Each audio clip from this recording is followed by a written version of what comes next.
Hello and welcome to episode 144 of Project Geekology. Today we have, I don't know if it's going to be a fun show, but it's going to be literary and auditory and visionary and monstrous. I'm just thinking of adjectives at this point to describe the topic at hand. We are covering the 2025 Netflix film by Guillermo del Toro, Frankenstein, based on the Mary Shelley book that started a whole genre. And we're very, very excited to discuss. I think this is the first. No, it's not the first monster film that we've covered on the channel. We've done a couple of Godzillas and we've done The Mummy in the past, but this is the first time we're doing anything anywhere near Frankenstein related. So I'm very excited. But my name is Dakota. I'm joined as always with Victor. That's Victor. Anthony, and joining us as always is Victor. No, it doesn't work the second time.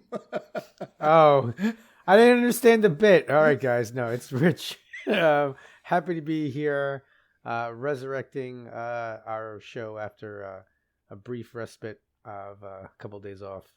Yeah. We took an extra day to record this one just because we as Anthony wanted to, he wanted to let this marinate.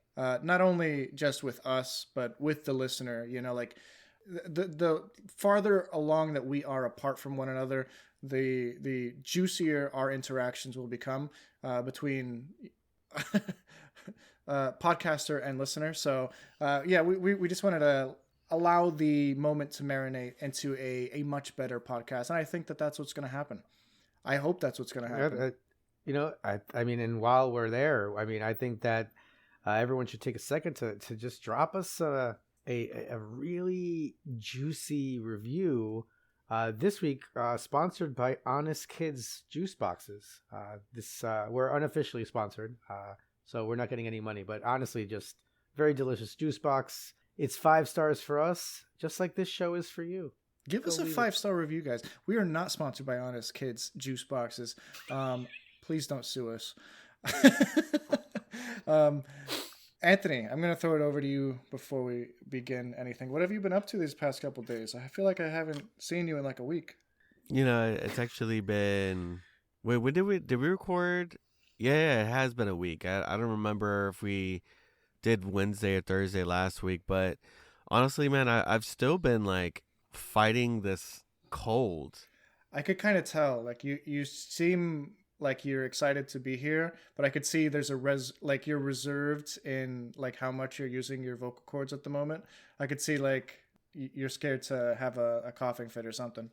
Yeah, like because like when I talk too much, after a while, like that.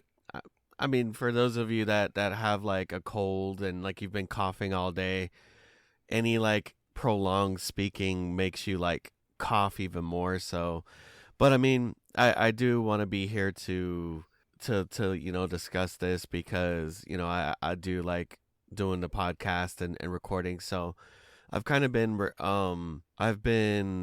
just recovering from that, but also I went up to Winter Haven for a day because my job they had like a holiday thing, and so they invited me up for the event, and I actually got to meet some of my coworkers and my supervisors for the first time. Like I haven't this job that I do is nothing but remote, so everything has been just like, over the computer, like video, webcam.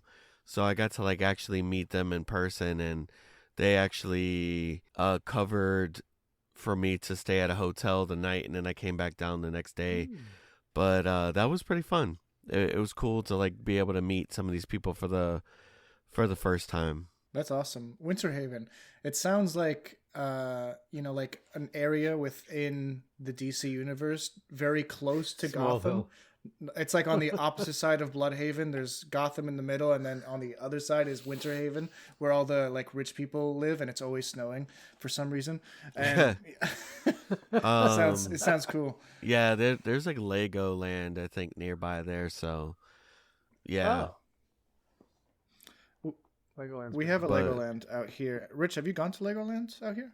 Yeah, so I want to say like 5 years ago, shortly after it opened or something. We went there during like after things were opening up again for the pandemic. Okay, so late 2020. Like, I think just one day, and then we actually stayed, which is really cool. Like they have like themed rooms, and they have like puzzles for the kids to unlock, and then there's a safe. I didn't know. And they get like a little set. It's pretty. It's actually the only thing that wasn't cool was the fire alarm went off in the middle of the night. But other than that, they have a pool. It's pretty cool. The fire alarm actually goes off whenever someone steps on a Lego barefoot.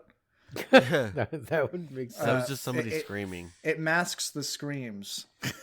Anthony, if you can't make it through this podcast, like if you die, whatever, I don't want to say it out loud.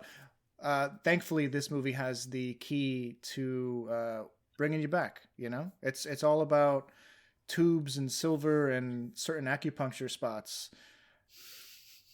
We got you, bro. And we got your back. And Oscar Isaacs can bring me back. Well, we don't have Oscar Isaac, but we have Rich. my hair's kind of long, so I mean, do what I can. Cool, man.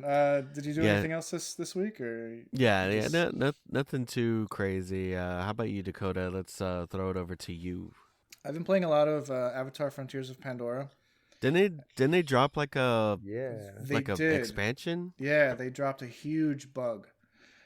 It's I want them to go back. Take it back. Just rework it. Get all the bugs out. Dude, I've never played a game that was working so well to being in some ways unplayable. Like if I shoot the wrong thing, like if I shoot a tree instead of an animal or something, the tree just goes like totally black. It just like falls off the map. So it's just like a black shape. If I shoot a rock, it just goes totally black. There's like areas on my map that I go to that like I haven't been to in a couple of days, and it's just like, you're still black? What's happening? Like what? Like it's fully black. It's not just like shaded. It's just off the map. And like I've been breaking the game left and right. There are certain quests that would have normally opened and started like totally fine. But like, there's certain sections of the game that I cannot progress in certain quests because they don't trigger anymore, and it's like there's a bunch of like people are experiencing so many bugs. Like there's like debuffs that don't ever go away now. There's I don't want to get too bogged down in it. I'm still enjoying it. I'm still making my way through it. I'm still getting the character stronger, but I can't 100% it anymore until they fix this game. So there's like a couple of quests that I literally, like, I'm standing right next to the quest giver or the quest item. I have the quest item to deliver to the person, but I can't trigger the quest. So if I deliver the item, nothing happens. I don't get any like checkbox or anything. So it's really frustrating, and I want them to take it back. So the DLC is like, it's a new game plus mode where you get to have all of your upgrades, all of your weapons, and everything, and you can restart the game at like your peak level, and you can put it at a higher difficulty, whatever. But the issue with the new game plus is that it doesn't translate into any of the DLC content. So there's like 2 separate story mode content past the main base game. So New Game Plus only covers the main game. You can't play past that point. So it's just like, why even do this? Yeah, it's weird. It's so bizarre, and I'm like actually kind of pissed. But like the big deal now is that there's a third person mode instead of first person. It's a first person shooter game. Now there's a third person mode. It looks good. I still prefer the first person. It wasn't worth it. So, yeah, I had seen that they added a third person mode to it. Yeah, I'm salty. I know some people are like really enjoying their time. I'm not. Yeah. Otherwise, I've just been preparing for next week. Next week's going to be a big week for me. Starting Tuesday, the second audiobook for the Harry Potter full cast editions comes out on Audible. And then Thursday, Avatar Fire and Ash officially releases. I'll be seeing it. And who knows? Maybe I'll see it more than once next week. Maybe I already have tickets. Well, we know you have tickets, but Rumor do has you it have you're, second like- tickets already? Aren't you going to like other boroughs or like other parts of the state to go see it? Oh yes, yeah. The first showing is in New Rochelle. Second showing is in Queens. Third showing is in Danbury. We're in Queens. I don't remember. Is it Queens? No, I'm not in Queens. I'm sorry, Staten Island. I don't know why. My brother likes that theater. I'm going to see it with my little brother, and he on Friday, and he likes that theater, so I'm going there. I'm probably gonna spend the night because it's a midnight showing. So, yeah, for a 3.5 hour movie. But some pretty big trailers are supposed to drop ahead of the movie. Like they're being attached to the movie, kind of like the trailer for the Fire and Ash movie was attached to Fantastic Four. So there's the teaser and or trailer for the Odyssey, Christopher Nolan's upcoming movie. That's exciting. Anthony, I know that sends a shiver through your spine. That's probably because you have a cold still. But I understand you're also deeply attached to the Odyssey as a concept. Well, I do like the Odyssey. I mean, I always liked the stories within like Greek mythology and stuff because they're always so zany, but the Odyssey is definitely crazy, you know, like this whole 10-year journey. This man just trying to get home and just goes through all this like craziness just to get home. There's also supposed to be our first look at the Avengers Doomsday teaser attached to the movie. And what I'm most excited about is there's a Spielberg movie coming out. We don't even know the name of the movie yet. We just know that it's his first wholly original blockbuster since he made E.T. So it's the first like original Spielberg blockbuster in over 40 years. And some people think it's going to be called Disclosure. There was a billboard that just went up in Times Square that is like very mysterious, and it's for the Spielberg movie, but it doesn't really have the name. It just says all will be disclosed at this date. So I'm very excited about that teaser because apparently it's also attached to the movie. So anyway, there's a lot going on next week. I'm very excited. I don't really have a lot going on this week, so I'm just like forward talking at this point. But we did get a trailer for season 2 of Avatar: The Last Airbender. I mean, I'm still gonna watch it, even though that I was pretty disappointed with the first season. You were. I think I was mixed. I think I enjoyed more than I didn't, but it was a poor substitute for the animated series altogether. Yeah, I don't think that that anybody's gonna be able to adapt that animated series well enough. Yeah. I don't know. For me, it means a lot. Surprisingly, though, I mean, you know, I am looking forward to season 2 of One Piece, the live action next year. So the One Piece live action is interesting because it's not an adaptation of the anime. It's an adaptation of the manga. So there are subtle differences, and it steers closer to the manga than it does the anime, but there's always bleed through, and you know, in terms of like, yeah. Anyway, yeah, I'm also very excited about One Piece. I thought that was a fantastic series, and it got me into the One Piece series. So that's going to be exciting. The season 2 trailer for Avatar: The Last Airbender live action on Netflix does actually look really good. Like it's a very good teaser. My issue is you can already see that there are certain plot lines that they are going away from. So if you like watch the trailer closely, when they get to the Serpent's Pass, right before they go into Ba Sing Se, at that point in the animated series, Appa has already been stolen, and there's that couple episodes where he is no longer in the picture.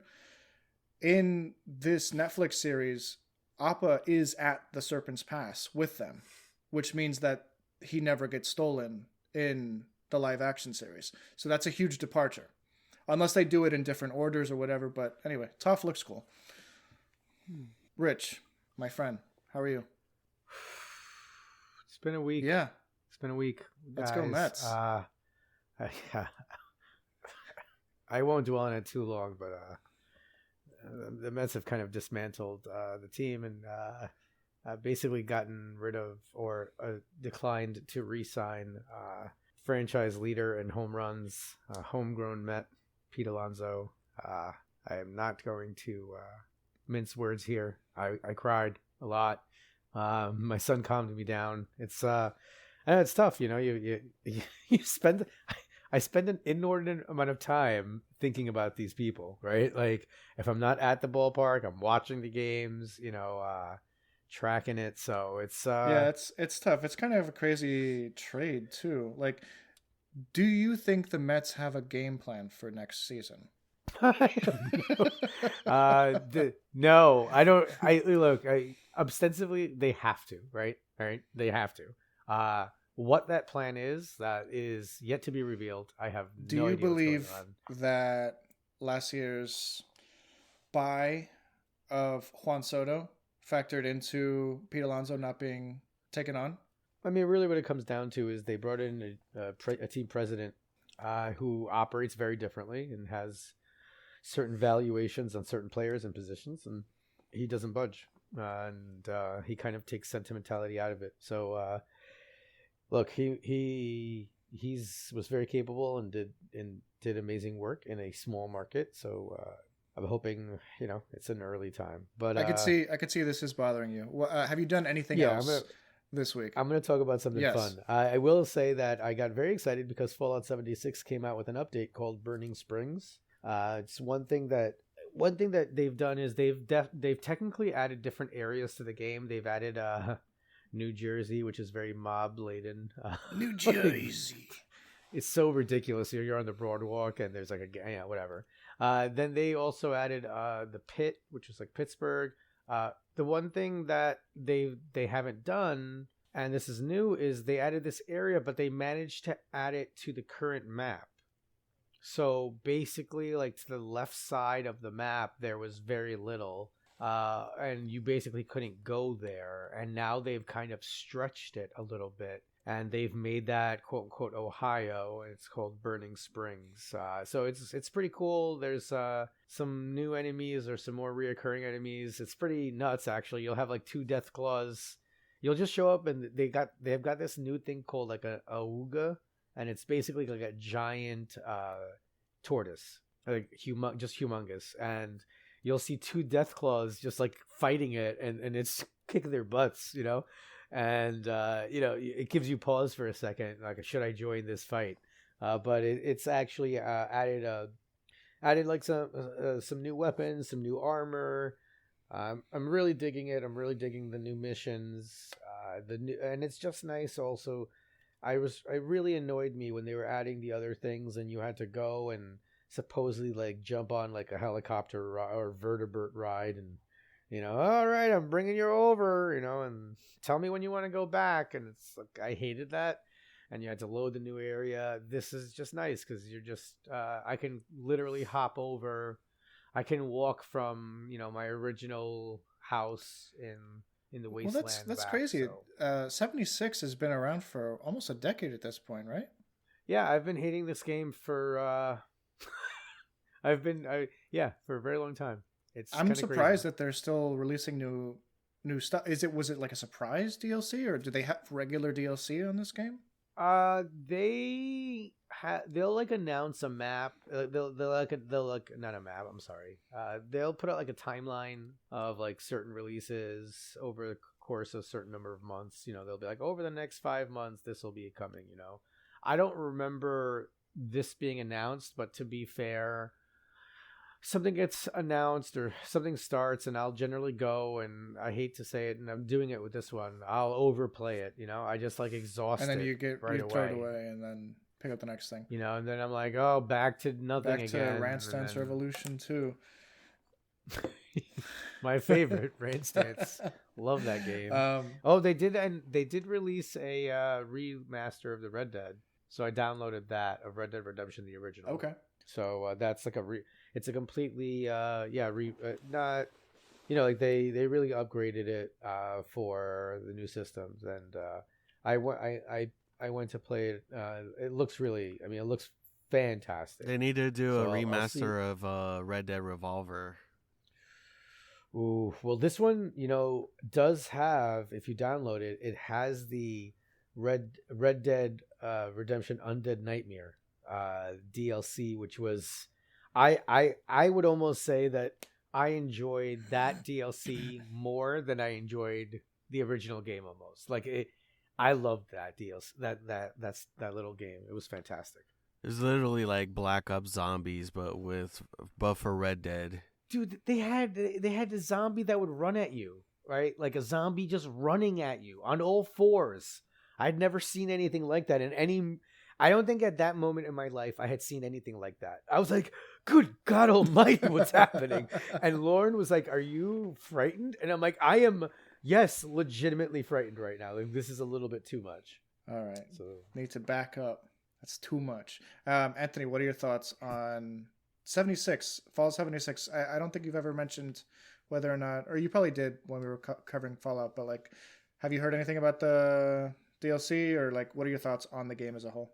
I haven't played the DLC. I mean, I've always thought that like Fallout was, it's Fallout 76. Like, I had my fun with it, but like for me, it's tough for a game to like hold my attention for a long time now, especially one like that, because like there's just so much going on, whereas like it's easier for me to play a game like Overwatch, because you just jump in, you play a couple matches, and then you call it a day. There's not there's no time investment. Yeah, right, yeah. I used to really love open world games, but I don't know, man. Sometimes it becomes a lot, especially like, if you want to be able to explore a lot. Sometimes it becomes a lot. So wait, you don't come home from a hard day at work and log into 76 and go harvest your grain and corn and make some bourbon and whiskey, and then go to the store and sell it? No, definitely and then not. Scavenge for more. It sounds like some like farm town stuff from like back in the day on Facebook.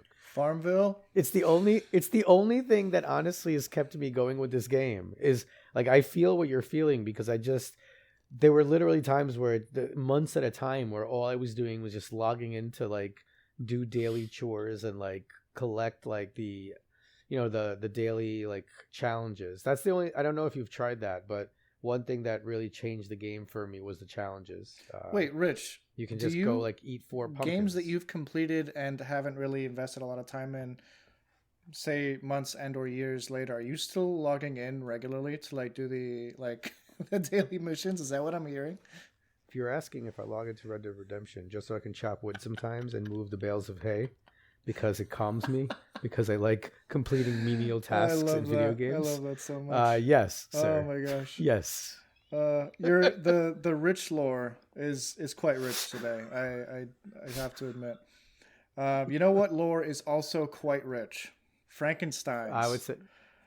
Yes. The world that Mary Shelley created for Frankenstein was so above anything else that anyone was doing in her time period, to the point where she is credited as creating the science fiction genre as a whole. And there were speculative fiction at the time that existed prior to this work, but this was the first one that tried to pinpoint a logical system within science to explain the speculation, and it was so well thought out to a degree that it has pretty much shaped literally most other, speculative or like fantasy and or science fiction moving forward. Like the number of tropes that come from the Frankenstein book is incredible. Even like the mad scientist. We wouldn't have Doc Brown in Back to the Future if it weren't for Victor Frankenstein, the trope of the mad scientist. It's crazy that, and that's It's a weird sentence. What? It's a weird sentence, but it's true. Like hearing that sentence together, as one whatever. But even actually, thought. it's actually kind of crazy, because if you think about it, Back to the Future is a story about someone creating something they shouldn't have. It gets into the wrong hands, and their creation kind of runs away from them. Like with the whole Biff Tannen thing, like going back and creating an alternate 1985. That was basically his. That was Dr. Emmett Brown's monster, basically. Wait a minute. What year did she publish the book?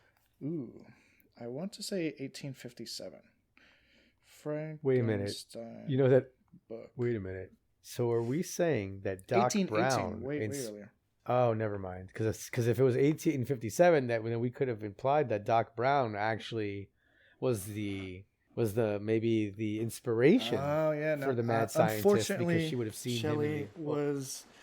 Yeah, she wrote that in the summer in 1818.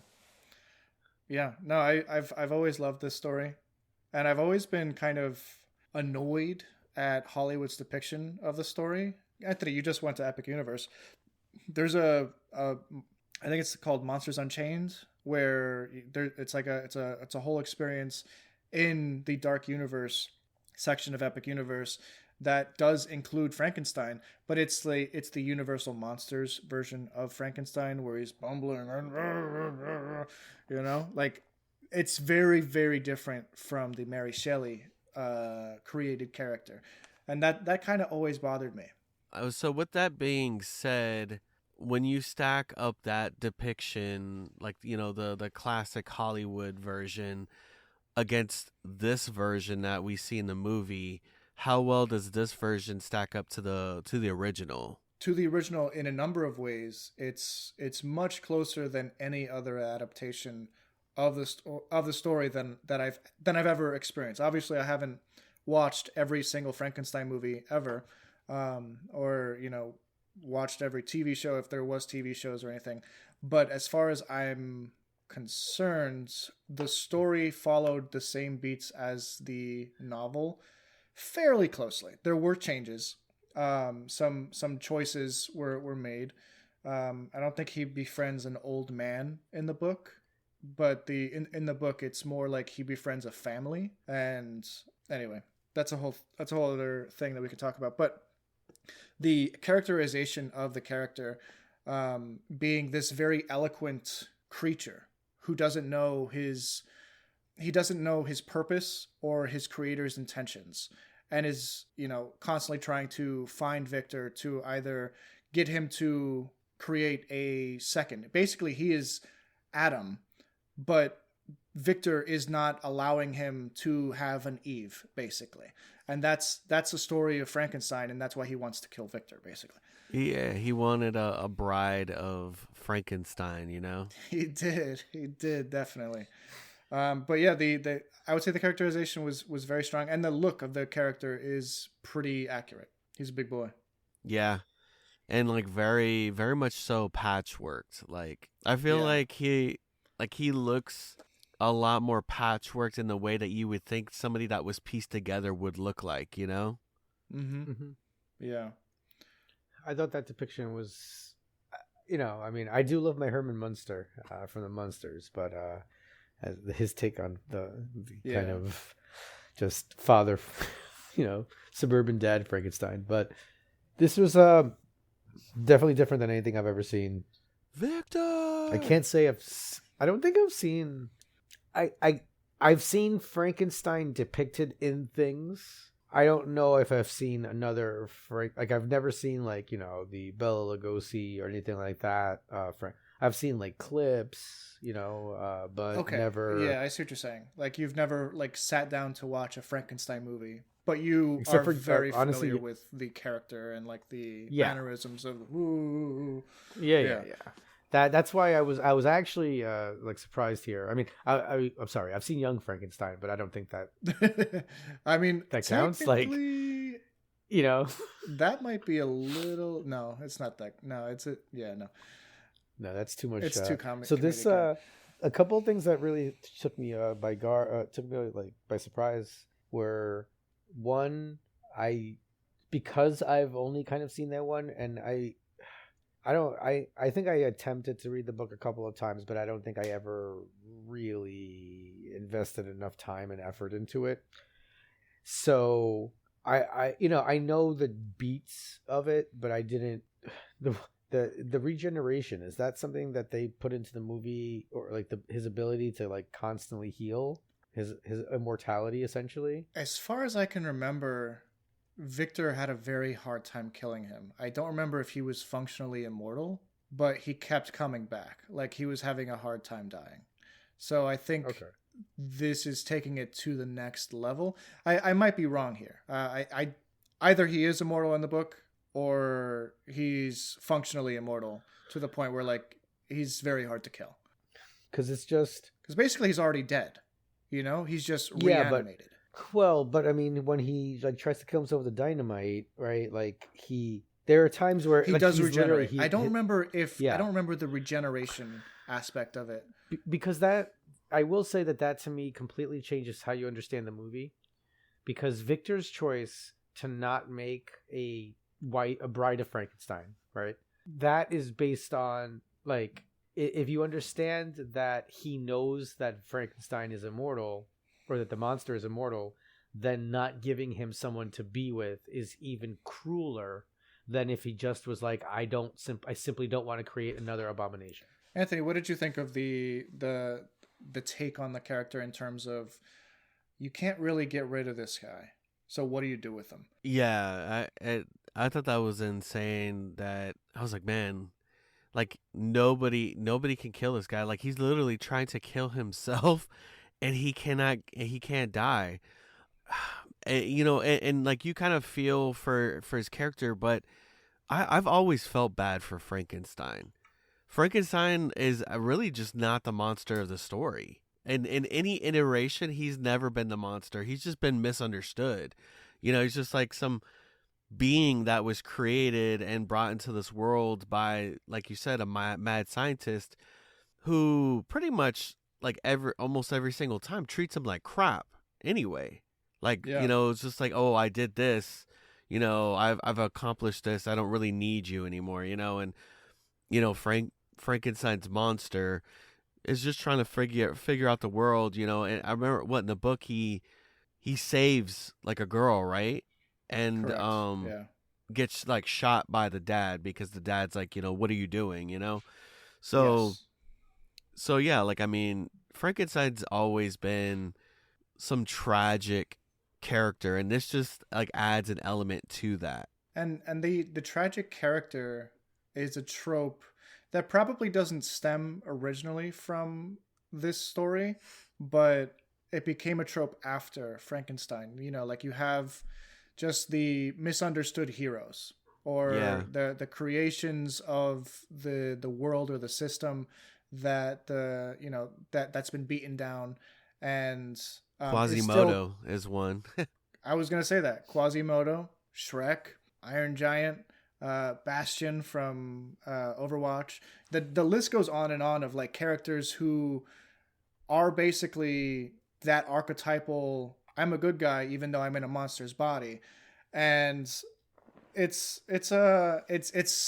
immediately you immediately attach yourself to this character because you understand the disadvantage that they are placed under, even though they have physical attributes that are potentially much stronger than the average person. You feel bad for them because they can never be normal. What I really thought was interesting was, it's almost every other iteration that like we've seen, or at least the ones that I've seen, is that you know, like you mentioned, is that he's always this kind of dumb character, right? That's kind of like but like really hulking and ginormous. Yeah. Whereas like this Frankenstein's monster is slender but still very strong. I think that's the one thing that I don't remember off the top of my head. When I was reading the book in the past, I don't remember feeling like he was a slender figure. Of course, people back then were thinner in general. They weren't hugely muscular, but I remember him being a muscular figure and tall. He is just tall in this movie. So And more like athletic kind of he has a looking. definite athletic build, yeah. Um, I think Jacob Elordi, who portrays Frankenstein's monster, did a pretty decent job, actually. Like it took me a while to get into the character because I have seen Jacob Elordi do a bunch of other things. You know, he's one of the main characters in Euphoria. So like seeing like a party animal go from that to Victor Frankenstein. He also played, I think he played Elvis in a Sofia Coppola movie, Priscilla. Yeah. Yeah, he's been in a couple big things and he's a fantastic actor. But it's something that like I wasn't expecting, and it wasn't until like maybe halfway through that I'm like, yeah, this guy's Frankenstein. But it took me a while. I will admit it wasn't like a perfect match for me going into it. What did you guys think of the character or the actor playing it? My only issue, I honestly thought like he was really good. Yeah. You know, I don't know. I didn't recognize him from anything else. I'm not sure if that's just because they did a good job with the makeuping, but I don't recall who you're talking about in the other example. So I may very well just not know the actor that well, which always, as I've kind of stated before, for me always helps unless it's Gary Oldman because he can play any role, even a dwarf apparently in a movie. But we'll talk about that in another episode. The only thing I didn't like was how eloquent he becomes after spending time with the old man. It feels like one of those like 80 like workout montages where suddenly the person like knows exactly how to do it. Like it's so eloquent that it's just little. In the book he's taught to read by a young girl, not a young girl, but like a young woman.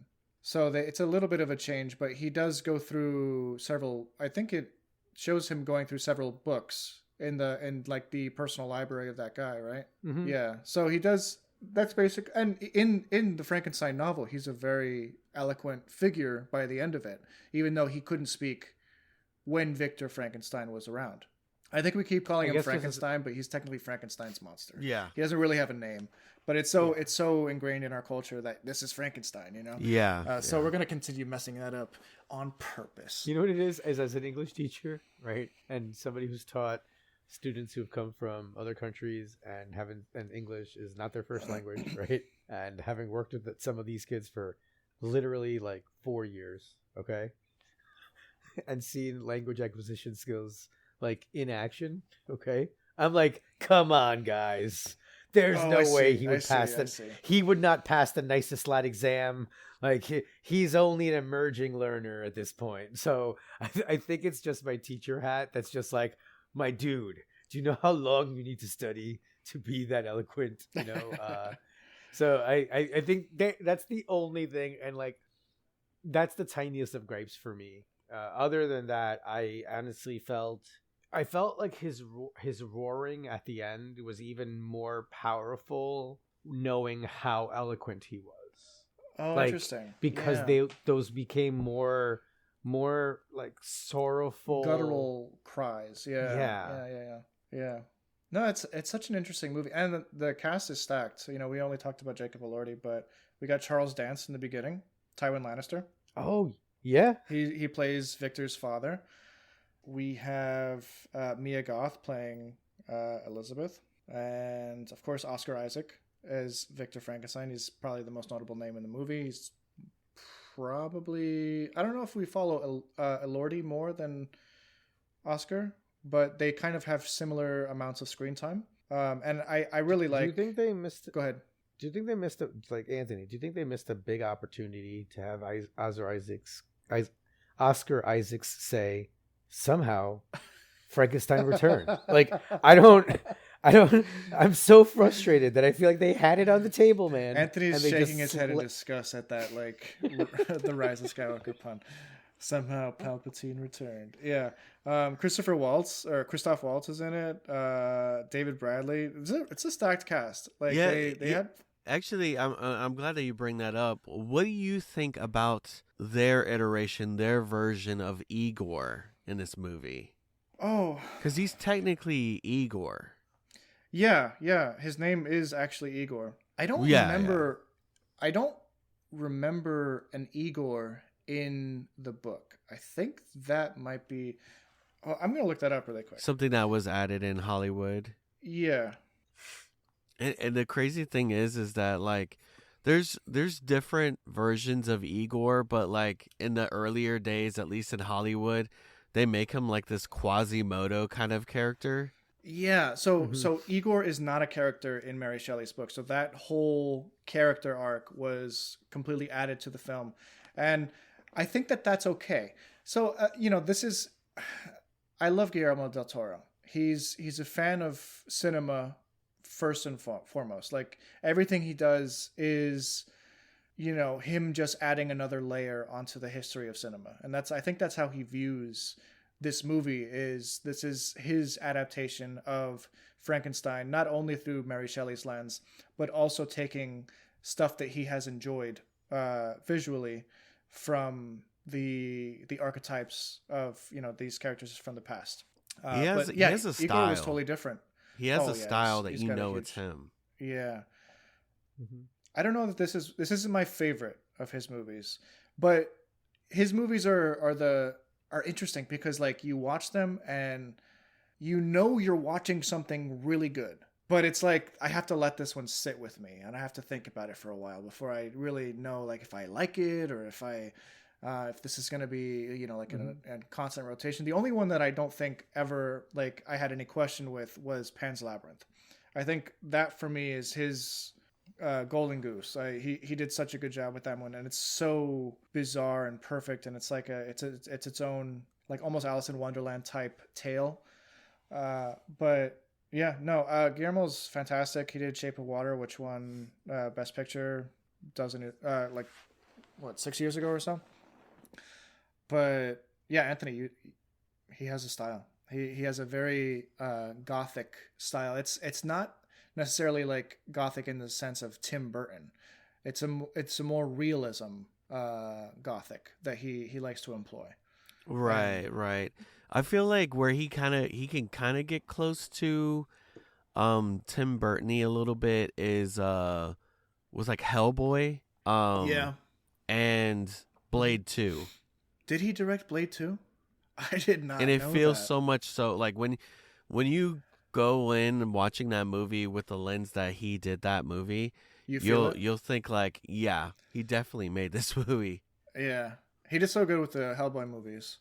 I have to rewatch Blade 2 now. Now that's kind of exciting. Yeah, I love this guy. He's so good. Did he do the first Pacific Rim? I forget.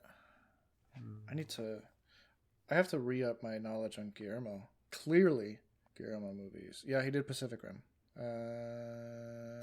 Yeah, that one was a good one. Now that I think about it, it does feel very much so like one of his movies, especially like when you start getting to the like when you start seeing all of the like kaiju body parts and stuff. He loves that. Like, he's like one of the biggest Gundam fans in the world.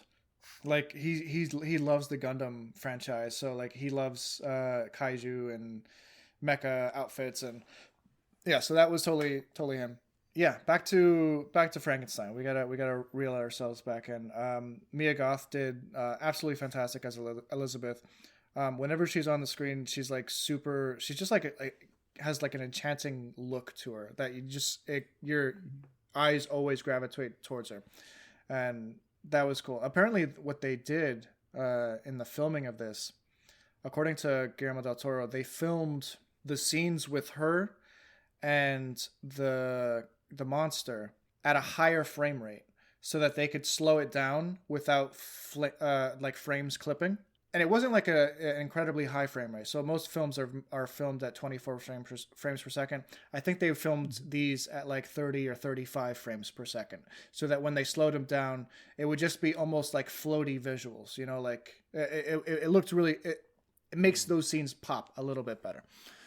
But yeah, what did we think of Oscar Isaac as Victor Frankenstein? Oh, we got 2 thumbs up from Anthony over here. This guy, I think he did a really good job.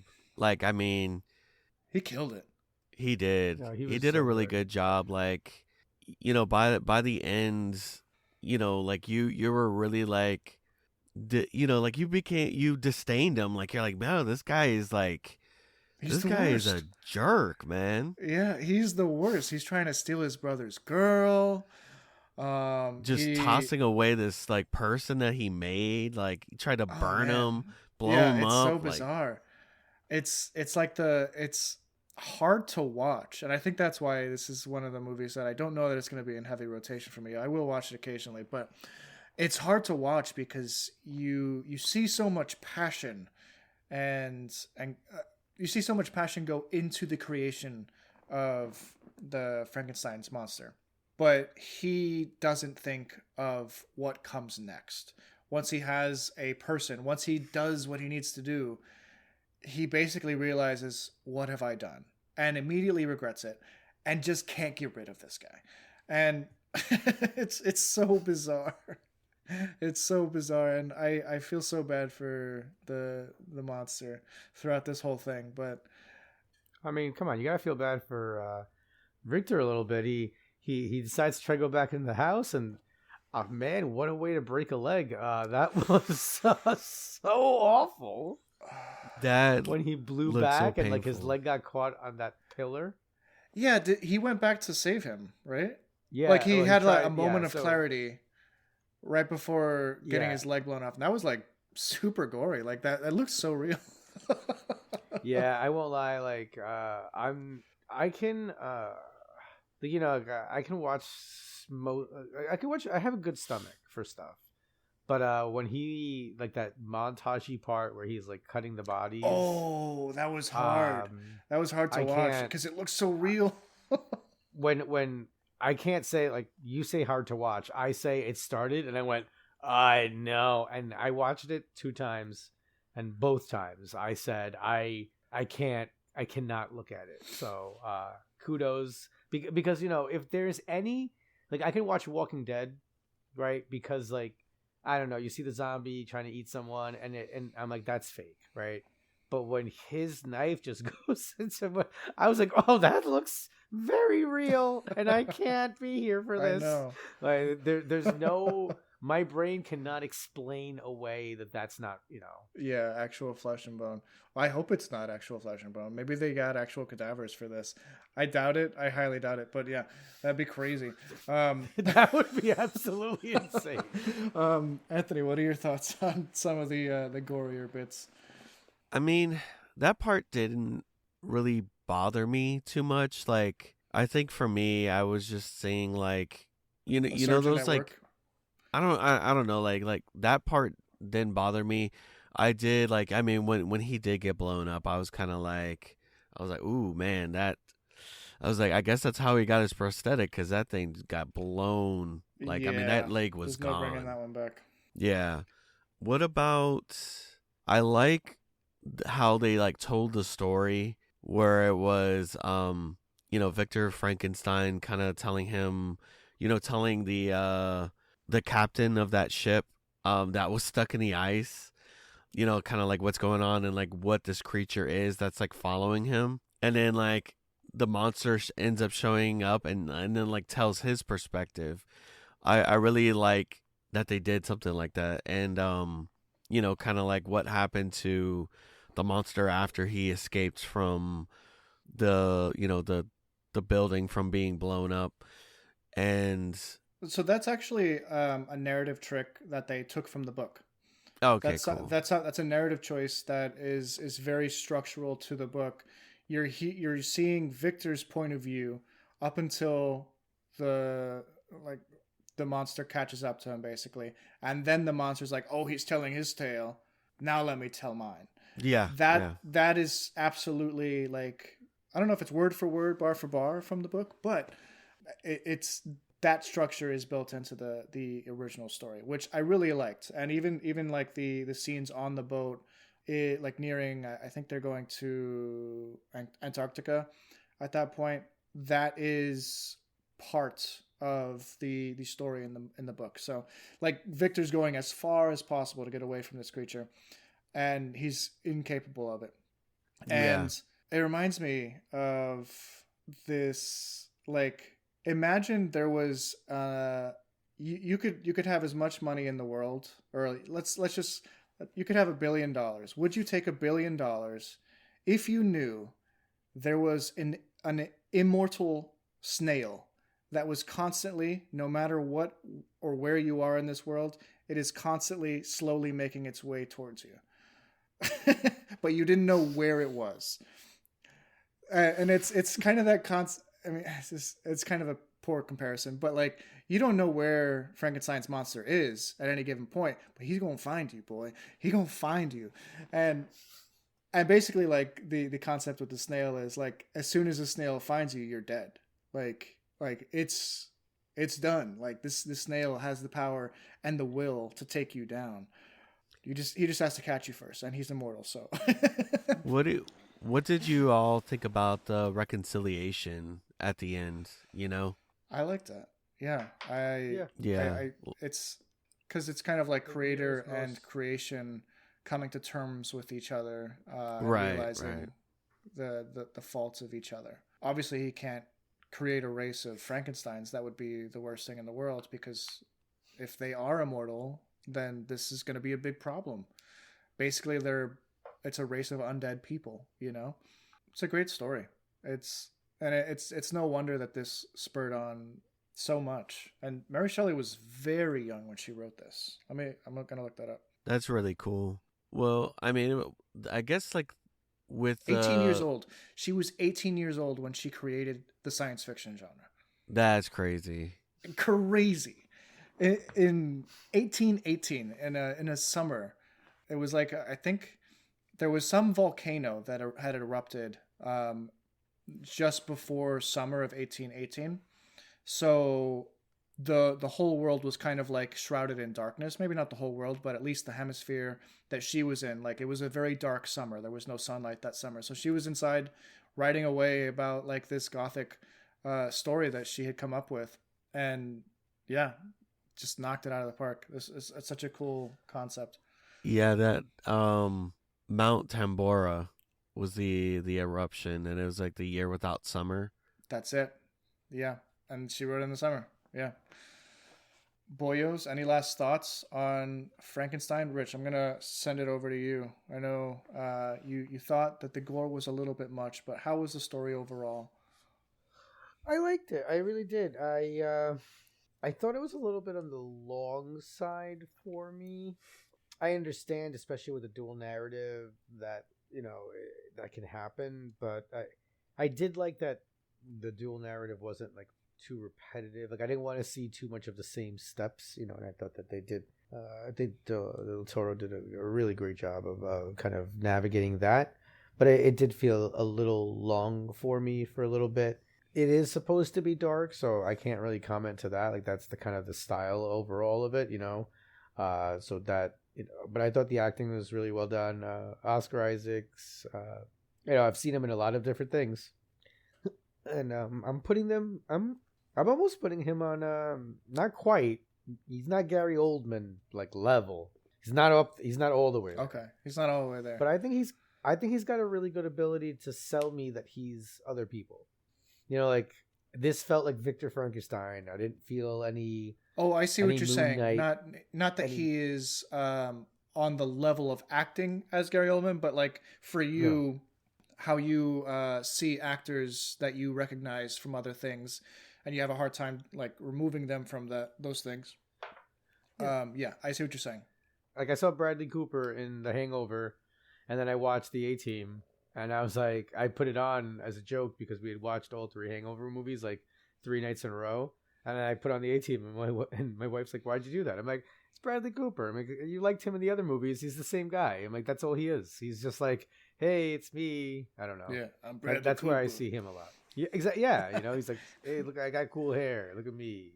I mean, he does a solid job as Rocket. He does a solid job as Rocket. But Rocket is just It's just a mini. like the guy from Hangover just- as a raccoon who was tested. Like, you know what I'm saying? Like, he does play that role. he's just as wisecracky, and but then at the end of the day, he's got a heart of gold despite his glossy veneer. His veneer. I don't know. He's even the same in the A-Team. He's he's like he seems like a womanizer, and he's all overconfident, but he's really a sensitive guy under it all. Oh, there's a couple things that I wanted to bring up before we close.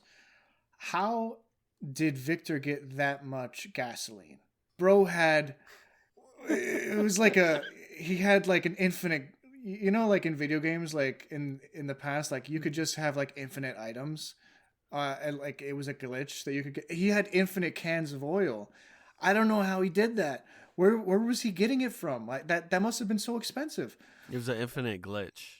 It was an infinite glitch that he had. But the point that I actually want to make is I really like the parallel of Charles Dance's character, Victor's father, being unable to love him, and in turn, Victor was unable to love his creation.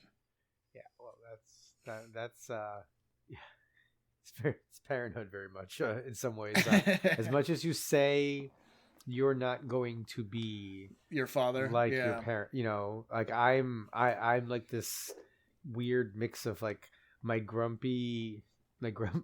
very grumpy grandfather who raised me, and my father who's a very soft-spoken man. So I can fly off the handle, but then, all right, let's sit down and talk. It's this weird mix. And when I watched Victor do that, I was like, yeah, I mean, you learn to parent from your parents, unfortunately. And, most of us, lucky enough, have enough time with our kids that you catch yourself. You're like, did I just do that? And you kind of correct, but unfortunately, Victor didn't correct until the end, until it was too late. And too bad he couldn't raise himself. Damn. Too bad that, somehow Dr. Frankenstein couldn't return. Anthony, you have any last thoughts on Frankenstein or scenes you wanted to bring up? Oh, I did like the ending, how was the Frankenstein's monster was like nice enough to like push the guys out of the ice. Yeah, dude, he had extreme bro code. Dude, he almost tipped that ship over.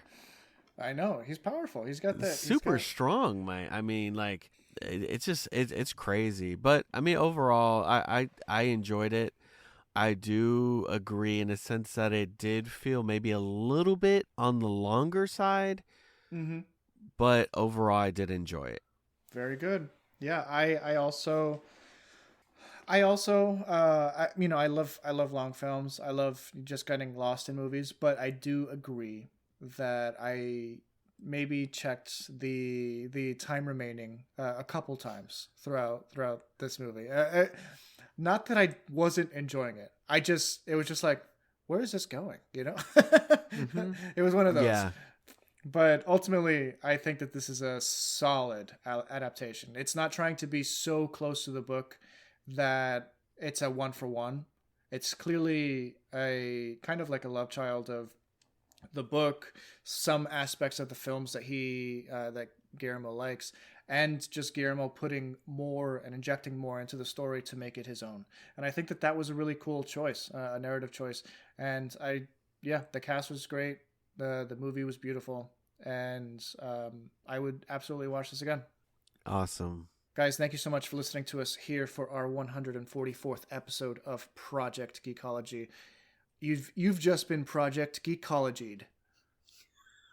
No, that sounds weird. But if you want to check out any of our socials, please be sure to check down into the show notes. You can find anything else that we've been up to over there. You can check our personal socials out. And yeah, guys, stay juicy, my friends. Peace out. The Wolverine. Victor!